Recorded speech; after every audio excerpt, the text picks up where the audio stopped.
এই মাসটা হলো রবিউল আউয়াল মাস, বসন্তের মাস বলা হয়। এটা আমাদের সবার জানা।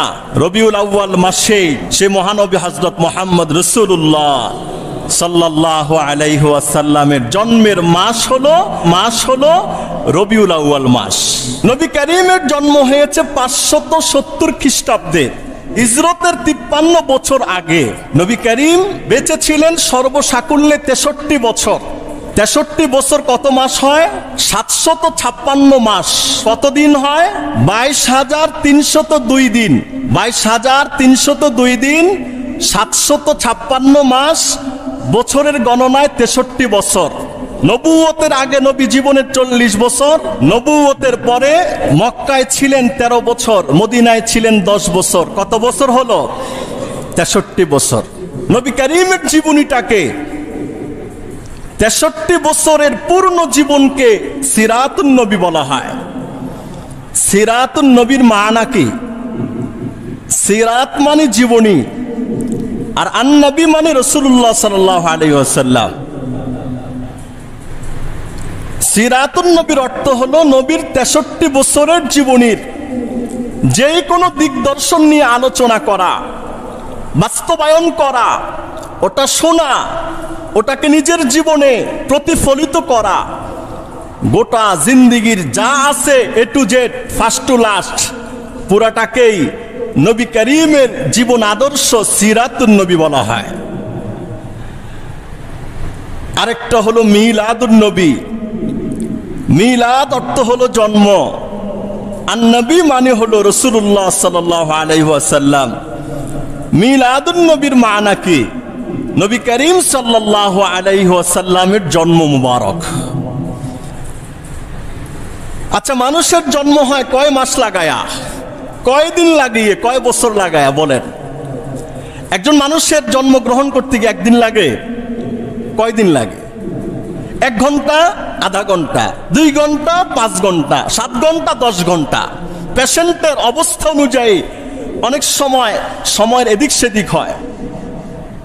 কিন্তু একজন মা তার গর্ভের বাচ্চাকে ভূমিষ্ঠ করার জন্য 24 ঘন্টা লাগে না, 23 ঘন্টা লাগে না, 3, 4, 5 দিন তো লাগে না। এটা হলো একদিনের কিছু সময়ের মধ্যেই এই কাজটা বাস্তবায়ন হয়ে যায়। আদম আলাইহিস সালাতু ওয়াস সালাম পৃথিবীতে আসছেন পিতামাতা ছাড়া। হযরত ঈসা আলাইহিস সালাতু ওয়াস সালাম পৃথিবীতে আসছেন বাপ ছাড়া। নবী করিম সাল্লাল্লাহু আলাইহি ওয়াসাল্লামের পিতাও ছিল, বাবাও ছিল। সম্মানিত পিতার নাম আব্দুল্লাহ, মাতার নাম হলো আমেনা। তাহলে নবী করিম সাল্লাল্লাহু আলাইহি ওয়াসাল্লামের বাবাও আছে, মাও আছে। তিনি মা আমেনার ওরসে এসেছেন। বাবার ইন্তেকালের পরে এতিম অবস্থায় পৃথিবীতে আগমন করেছেন। নবী করিম যেদিন জন্মগ্রহণ করলেন সেই দিন কিছু অলৌকিক ঘটনা আল্লাহ পাক বিশ্ব ব্রহ্মাণ্ডে ঘটিয়েছেন। ওই ঘটনাগুলো শুধু নবীর সাথেই বিশেষায়িত। এগুলো আর কোনো মানুষ, কোনো দানব মানবের সাথে এগুলোর সম্পৃক্ততা নেই। আমি আবার জিজ্ঞেস করতে চাই, মিলাদুন নবীর হিসাবটা সময় বৃহৎ ধরলেও কয়দিন হয়? ধরেন 1 দিন। নবী করিমের 63 বছরের জীবনের 22,302 দিনের মধ্যে একদিনের যে ঘটনাগুলো ঘটেছে, যেদিন নবী করিম জন্মগ্রহণ করেছেন, ওই দিনের ঘটনা, ওই দিনের আলোচনা, ওই দিনের যে সমস্ত ইতিহাস ঐতিহ্য আছে, এটাকে এক বাক্যে মিলাদুন নবী বলা হয়। মানে নবী করিম সাল্লাল্লাহু আলাইহি ওয়াসাল্লামের জন্ম সংক্রান্ত ঘটনা, ইতিহাসকে মিলাদুন নবী বলা হয়। সুবহানাল্লাহ বলেন। আর বাকি 22,301 দিন, যদি মিলাদুন নবীর একদিন বাদ দেই, 22,301 দিন হয় সিরাতুন নবী। আর একজন মানুষের জীবনী যখন লেখা হয় তখন তার মৃত্যু থেকে, জন্ম থেকে মৃত্যুর আগ পর্যন্ত পুরাটাকেই অন্তর্ভুক্ত করে তার জীবনী সিরাত লেখা হয়। ঠিক না বেঠিক কথা বলেন? এগুলো বলার তো অবশ্যই কিছু না কিছু কারণ অবশ্যই আছে। এবার আমি আপনাদেরকে বলি যে নবী করিম সাল্লাল্লাহু আলাইহি ওয়াসাল্লামের ভূমিষ্ঠকালীন সময়ে 3 ধরনের ঘটনা ঘটেছিল। এক ধরনের ঘটনা নবীর আম্মা জানের সাথে সম্পৃক্ত, দ্বিতীয় ধরনের ঘটনা নবীর সাথে সম্পৃক্ত, তৃতীয় ধরনের ঘটনা হলো পারিপার্শ্বিক বিশ্বের বিভিন্ন চিত্রের সাথে সম্পৃক্ত। তাহলে নবী করিমের যেদিন জন্ম হয় সেদিন মোট কয় ধরনের ঘটনা সংঘটিত হয়েছিল? 3 ধরনের ঘটনা। নাম্বার 1, নবী করিম সাল্লাল্লাহু আলাইহি ওয়াসাল্লাম যখন গর্ভে ভূমিষ্ঠ হবে নবী করিম সাল্লাল্লাহু আলাইহি সাল্লামের আম্মা জানকে গায়েব থেকে, অদৃশ্য থেকে আওয়াজ করে বলা হয়েছিল, আমেনা তুমি এত ভাগ্যবান নারী, তোমার ঔরসে যে বাচ্চা আছে সে হবে এই বিশ্বজাহানের মহান নেতা। যখন সে ভূমিষ্ঠ হবে এই পৃথিবীতে তুমি তার নাম রাখবে মুহাম্মদ। সুবহানাল্লাহ বলেন। 2 নম্বর, হযরত আমেনা রাদিয়াল্লাহু তাআলা আনহা নবী করিমের আম্মা জান, যখন নবী করিমের আম্মা জানের গর্ভে একদিন কিছু মহিলা নবী করিমের ঘরে, মায়ের ঘরে, আমেনার ঘরে উপস্থিত ছিল, হঠাৎ দেখতে পেল যে আসমান থেকে এক বিশাল নূরের আলোকবর্তিকা নবী করিমের আম্মা জানের ঘরকে পূর্ণিমার চাঁদের চাইতে আরো আলোকিত করে তুলেছে। 3 নম্বর ঘটনা, নবী করিম সাল্লাল্লাহু আলাইহি ওয়াসাল্লামের আম্মা জান দেখলেন যে এমন একটা আলো তার গর্ভ থেকে বিচ্ছুরিত হচ্ছে যে আলোর দ্বারা তৎকালীন বিশ্বের সুপার পাওয়ার পারস্য এবং কিসরার রাজপ্রাসাদগুলো আলোকিত হয়ে গেছে। নবী করিম সাল্লাল্লাহু আলাইহি ওয়াসাল্লামের সাথে সম্পৃক্ত দ্বিতীয় ধরনের ঘটনা হলো নবী করিম সাল্লাল্লাহু আলাইহি ওয়াসাল্লামের মা আমেনা বলতেন যে অন্যান্য নারীরা সন্তান ভূমিষ্ঠ করার সময় আগে পরে পেট ব্যথা, অস্থির, পেরেশান, নানান পর্যায়ের, খাওয়ার মন বসে না, ঘুম আসে না, মাথা ঘুরায়, পড়ে যায় ভাব। আমার সন্তান মুহাম্মদ আমার পেটে থাকা অবস্থায় 1 সেকেন্ডের জন্যেও, 1 মুহূর্তের জন্যেও আমি বিন্দু পরিমাণ কষ্ট অনুভব করি নাই। একজন সুস্থ নারী দৌড়িয়ে যেই রকম ভাবে সংসারের কাজকর্ম করে, আমি ঠিক সুস্থ নারীর মতো দৌড়িয়ে সমস্ত কাজকর্ম আঞ্জাম দিয়েছি। সুবহানাল্লাহ বলেন।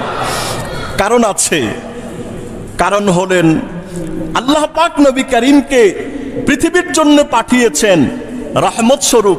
ওয়ামা আরসালনাকা ইল্লা রাহমাতাল লিল আলামিন, আমি আপনাকে গোটা বিশ্ব জাহানের রহমত স্বরূপ পাঠিয়েছি। এখন ওই নবী পৃথিবীতে আসার আগে যদি তার মায়ের পেটে থাকা অবস্থায় মায়ের কষ্ট হয় তাহলে রহমত হবেন কেমনে? মা যদি খাইতে না পারে রহমত হবেন কেমনে? মা যদি ঘুমাইতে না পারে রহমত হবেন কেমনে? মা যদি কাজকর্ম করতে না পারে, মাথা গড়িয়ে পড়ে যায়, রহমত হবেন কেমনে? এই জন্য মা আমেনা বলতেন যে আমার পেটে থাকা অবস্থায় একটা সুইয়ের ফোঁটা পরিমাণ কষ্ট আমি আমার মুহাম্মদকে নিয়ে অনুভব করি নাই। বাচ্চা ভূমিষ্ঠ হওয়ার সময় নারীদের কত জ্বালা যন্ত্রণা, কত কিছু হয়। আমি আমার বাচ্চা, আমার সন্তান মুহাম্মদকে ভূমিষ্ঠ করার সময় সেই কষ্টেরও ছিটা ফোঁটা আমি অনুভব করি নাই। সুবহানাল্লাহ বলেন। এই ঘটনা হলো নবী করিমের মায়ের সাথে সম্পৃক্ত। দ্বিতীয় ধরনের ঘটনা হলো নবী করিমের সাথে সম্পৃক্ত। আল্লাহ পাকের রাসূল সাল্লাল্লাহু আলাইহি সাল্লাম যখন ভূমিষ্ঠ হলেন, তিনি নার কাটা অবস্থায় ভূমিষ্ঠ হয়েছিলেন। পৃথিবীতে এমন কোন সন্তান নাই যে সন্তান মায়ের পেট থেকে ভূমিষ্ঠ হয় নার কাটা অবস্থায় না। প্রত্যেক সন্তানের নারের সাথে, মায়ের পাকস্থলীর সাথে একটা সংযোগ করে দেয় আল্লাহ কুদরতি ভাবে। এই সন্তান দীর্ঘ 10 মাস 10 দিন এই মায়ের পেটে থেকে লালিত পালিত হয়। মায়ের খাদ্য থেকে সে খাদ্য আহরণ করে সে বেঁচে থাকে। এভাবেই আমি আপনি পৃথিবীর আলোর মুখ দেখতে পেরেছি। মা আমেনা বলতেন, মুহাম্মদ যখন ভূমিষ্ঠ হয় খতনা করা অবস্থায় পৃথিবীতে আগমন করে। পৃথিবীতে সমস্ত সন্তান আগমন করার পর তাকে মুসলমানের আলামত স্বরূপ, ইসলামের বৈশিষ্ট্য স্বরূপ তার খতনা করতে হয়। আল্লাহর রাসূল খতনা করা অবস্থায় পৃথিবীতে আগমন করেন। তৃতীয়ত হলো, নবী করিম যখন মায়ের গর্ভ থেকে ভূমিষ্ঠ হলেন সেজদারত অবস্থায় জমিনের মধ্যে আসলেন। ওই সময় নবী করিম জমিনের থেকে এক মুঠ মাটি নিয়ে আল্লাহ পাকের উপরের দিকে তাকালেন। তাকিয়ে আল্লাহ পাকের শুকরিয়া আদায় করে বললেন আলহামদুলিল্লাহ। নবী করিম সাল্লাল্লাহু আলাইহি ওয়াসাল্লাম এই যে ঘটনাগুলো আমি আপনাদেরকে শোনাচ্ছি, এগুলো হলো অলৌকিক ঘটনা, নবী করিমের সাথে বিশেষায়িত, নবী করিমের সাথেই সম্পৃক্ত। তৃতীয় যেই ধরনের ঘটনা ঘটেছিল সেটা হলো, নবী করিম সাল্লাল্লাহু আলাইহি ওয়াসাল্লাম ভূমিষ্ঠ হওয়ার সাথে সাথে পারস্যের বাদশার রাজপ্রাসাদের 14টা গম্বুজ মুহূর্তের মধ্যে ভেঙ্গে চূর্ণ বিচূর্ণ হয়ে ধসে মাটিতে পড়ে যায়। মেসেজ দেওয়া হচ্ছে এমন এক মহামানবের পৃথিবীতে আত্মপ্রকাশ হচ্ছে। এই মহামানব পৃথিবীতে এসে সমস্ত শিরিক, সমস্ত মূর্তি পূজা, আগুনের পূজা, গাছের পূজা, পাথরের পূজা সব কিছুর বিরুদ্ধে নবী করিম অবস্থান নিয়ে একমাত্র আল্লাহ পাকের একাত্মবাদের জয়ধ্বনি বাস্তবায়ন করায়, এটা তার আলামত। সুবহানাল্লাহ। নবী করিম সাল্লাল্লাহু আলাইহি সাল্লাম যখন আরব ভূখণ্ডে ভূমিষ্ঠ হয়ে গেলেন, পারস্যের বাদশাহ রাত্রিবেলায় স্বপ্ন দেখল যে আরব দিগন্ত থেকে এক বিশাল শক্তিশালী ঘোড়া, ঘোড়ার পিছনে অনেকগুলো উট বাঁধা, ওই ঘোড়াটা সবগুলো উটকে ঘোড়ার গলার সাথে বেঁধে টেনে টেনে পারস্যের রাজপ্রাসাদের দিকে দৌড়ায় আসতেছে। বাদশাহ রাত্রিবেলার স্বপ্ন, আরব ভূখণ্ড থেকে এরকম ভয়ালভাবে একটা শক্তিশালী ঘোড়া এতগুলো উট নিয়ে আমার রাজ্যের মধ্যে ঢুকে পড়ছে। বাদশার ঘুম ভেঙে গেল। সকালবেলায় পাদ্রীকে ডাকলো। আসমানি গ্রন্থে তাওরাত, জবুর, ইনজিলে পারদর্শী যে রাহেব, পাদ্রী, এদেরকে ডাকা হলো। ডাকার পর বলা হলো যে আমি এমন এক ভয়ঙ্কর স্বপ্ন দেখেছি, আমার মনে হয় আমার এই রাজ্যের অবস্থাটা আর বেশি দিন থাকবে না, যে কোনো মুহূর্তে এটা আমার হাত থেকে হাতছাড়া হয়ে যেতে পারে। পাদ্রী তাওরাতের আলেম, তাওরাতের বিভিন্ন অধ্যায় পরিচ্ছেদগুলো ঘেটে ঘেটে দেখেছে যে বাদশার এই স্বপ্নের ব্যাখ্যা হলো আরব ভূখণ্ডে এমন এক নবজাতক সন্তানের জন্ম হয়েছে।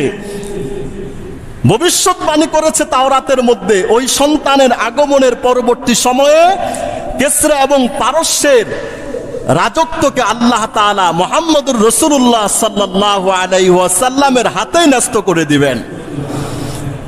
এই কথা শুনে বাদশাহ ভীত সন্ত্রস্ত হয়ে গেল। লোক পাঠালো, এই মক্কায় যাও, গিয়ে দেখো এই দিনে এই রাত্রে এমন কোন নবজাতক সন্তান জন্মগ্রহণ করেছে কিনা। গিয়ে দেখলেন এই দিন এই রাত্রে নবজাতক সন্তান জন্মগ্রহণ করেছে আমেনার গর্ভে। পাদ্রী এবার গিয়ে বলল যে আমি আপনার সন্তানের দুই কাঁধের মাঝখানটা দেখতে চাই। কারণ তাওরাতের মধ্যে আছে, ইনজিলের মধ্যে আছে যে আখিরি জামানার পয়গম্বর যিনি হবেন, সমস্ত নবীদের সরদার যিনি হবেন, উনি হলেন সর্বশেষ নবী হবেন। ওনার দুই কাঁধের মাঝে আলো ঝলমল চিকচিক মহারে নবুয়তের চিহ্নটা আল্লাহ পাকের তরফ থেকে দেওয়া থাকবে। সুবহানাল্লাহ বলেন। গেলেন, জিজ্ঞেস করলেন তোমার সন্তানের দু কাঁধের মাঝ বরাবরটা দেখতে চাই। দেখালেন স্পষ্ট হয়ে গেল তাওরাত, জবুর, ইনজিলে যে ভবিষ্যৎবাণী করা আছে এমন এক মহামানবের আত্মপ্রকাশ ঘটবে যার দুই কাদের মাঝে মোহরে নবুয়তের চিহ্নটা তাওরাতে যেমন মুহাম্মদের গায়েও তেমন, ইনজিলে যেমন মুহাম্মদের গায়েও তেমন, জবুরে যেমন মুহাম্মদের গায়েও তেমন। সুবহানাল্লাহ।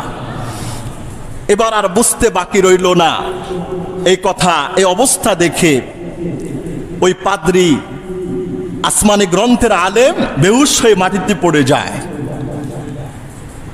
কিছুক্ষণ পর তার হুঁশ ফিরল, জিজ্ঞেস করলো, ভাই আপনি মোহরে নবুয়তের চিহ্ন দেখে মাটিতে লুটিয়ে পড়লেন কেন? দুই কথা বলছেন।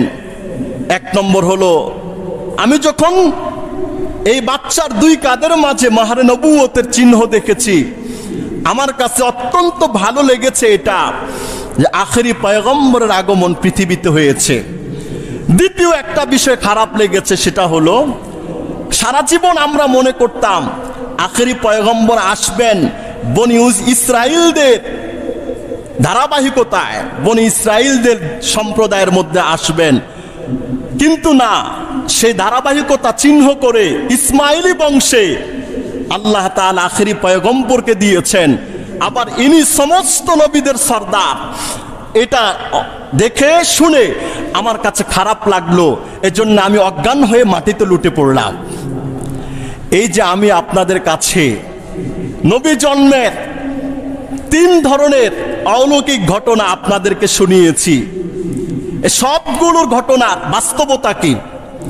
বাস্তবতা হলো এটা, যা আল হাক্কু ওয়া যাহাকাল বাতিল ইন্নাল বাতিলা কানা যাহুকা।